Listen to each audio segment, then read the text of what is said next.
Present perfect tense is used while we are speaking about just now completed actions. ఎప్పుడు use చేస్తాము? ఇప్పుడే అయ్యింది అని చెప్పడానికి యూజ్ చేస్తాం. Just now completed actions.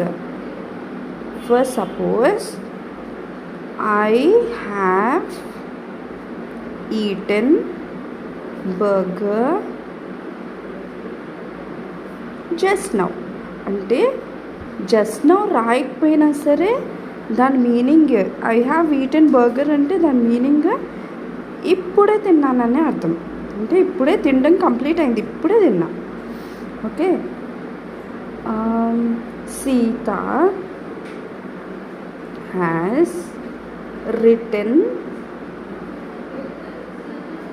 Her homework అంటే ఇక్కడ నేను జస్ట్ నౌ రాయలేదు, అయినా కూడా సీత హ్యాస్ రిటెన్ హోంవర్క్ అంటే ఇప్పుడే రాసింది, అయిపోయిందని దాని అర్థం. ఇప్పుడే కంప్లీట్ అయిన యాక్షన్స్కి ప్రెజెంట్ పర్ఫెక్ట్ టెన్స్ యూజ్ చేస్తాం. సో దీని ఫార్మాట్, దీని స్ట్రక్చర్ రాద్దామా? సీత అంటే subject plus has or have. మనకి రిటెన్ అన్నది ఎలా వస్తుంది? రైట్, రోట్, రిటన్ అంటే ఎందులో ఉంది? V3. ఓకే. అలాగే eat, ate, eaten. So eaten అన్నది కూడా V3లో ఉంది. సో మనకి ప్రజెంట్ పర్ఫెక్ట్ టెన్స్ వచ్చేసరికి ఏ టెన్స్ యూజ్ చేస్తున్నాం? ఏ వర్బ్ ఫామ్ యూజ్ చేస్తున్నాం? V3 plus object. అంతే, సింపుల్ అన్నమాట. ప్రెజెంట్ పర్ఫెక్ట్ కంటిన్యూస్కి వచ్చేసరికి ఇదే కొంచెం మొన్న కన్ఫ్యూజ్ అయ్యారు. ప్రెజెంట్ పర్ఫెక్ట్ కంటిన్యూస్ టెన్స్లో రాయాల్సిన ఫర్ ఆర్ సిన్స్ ఇందులో యూజ్ చేసేసారు. ఓకే. ఇప్పుడు ఇది సో మనకి గుర్తు రావాల్సింది ప్రెజెంట్ పర్ఫెక్ట్ అనగానే ఏం గుర్తు రావాలి? Perfect. So has or have. సో ఇందులో కూడా ప్రెజెంట్ పర్ఫెక్ట్ ఉంది. ప్రెజెంట్ పర్ఫెక్ట్ అంటే has or have. So continuous means ing. So has or have ఉంటుంది, ఇంగ్ ఉంటుంది.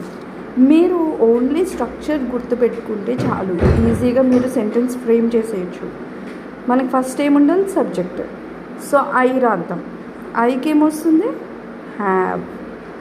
I have. ఇక్కడ మనకి కంటిన్యూస్ వచ్చింది కదా. సో ఇలా వచ్చినప్పుడు ఐ హ్యావ్ బీన్ రిసైడింగ్ అంటే నివసించడం. Residing in Visakhapatnam.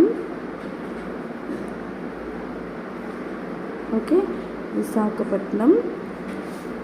ఇక్కడ మనం మెయిన్గా యూజ్ చేసేది ఫర్ ఆర్ సిన్స్. ఇది very very important topic. For వచ్చి మనం పీరియడ్ ఆఫ్ టైంకి యూజ్ చేస్తాం.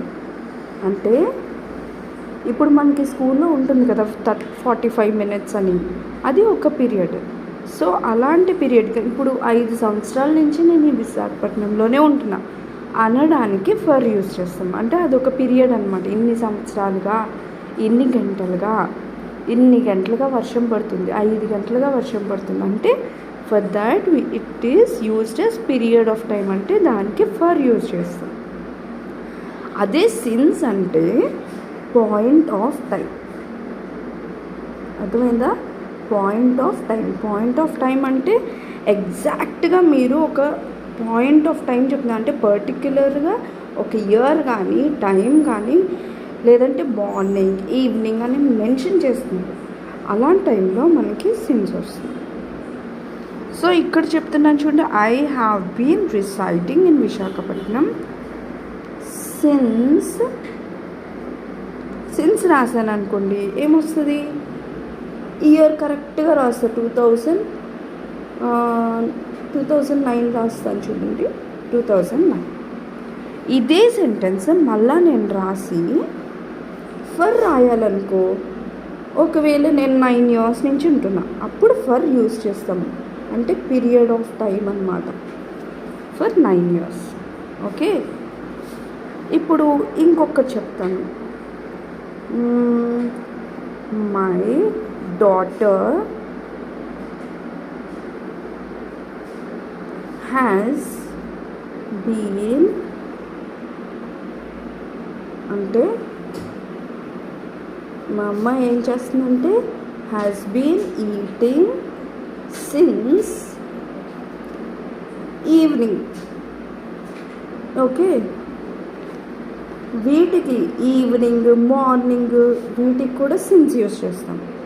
ఓకే, అలాగే 5 PM రాయొచ్చు. కరెక్ట్గా ఎగ్జాక్ట్గా నేను మెన్షన్ చేశాను కదా, 5 PM. అలాగే 6 AM మార్నింగ్ నుంచి తింటుంది అంటే అలా కూడా ఇది మెన్షన్ చేయొచ్చు. సో సిన్స్ దేనికి యూస్ చేస్తారో అర్థమైంది కదా, పాయింట్ ఆఫ్ టైం ఎగ్జాక్ట్గా మనం చెప్తాము, దానికి మాత్రం ఇది యూస్ చేస్తాం. సో ఇదే సెంటెన్స్ ఇన్ అవర్స్ నుంచి తింటుంది అనడానికి ఫర్ యూస్ చేస్తాం. For 6 hours. అర్థమైందా? సో దీనికి structure subject plus has or have, been వస్తుంది plus been plus V4 ing వచ్చింది కదా, V4 plus for or since. Object కూడా రావచ్చు. ఆబ్జెక్ట్ ఏం తింటుంది, ఈటింగ్ ఏదో రాయండి, ఫ్రూట్స్. Okay, fruits.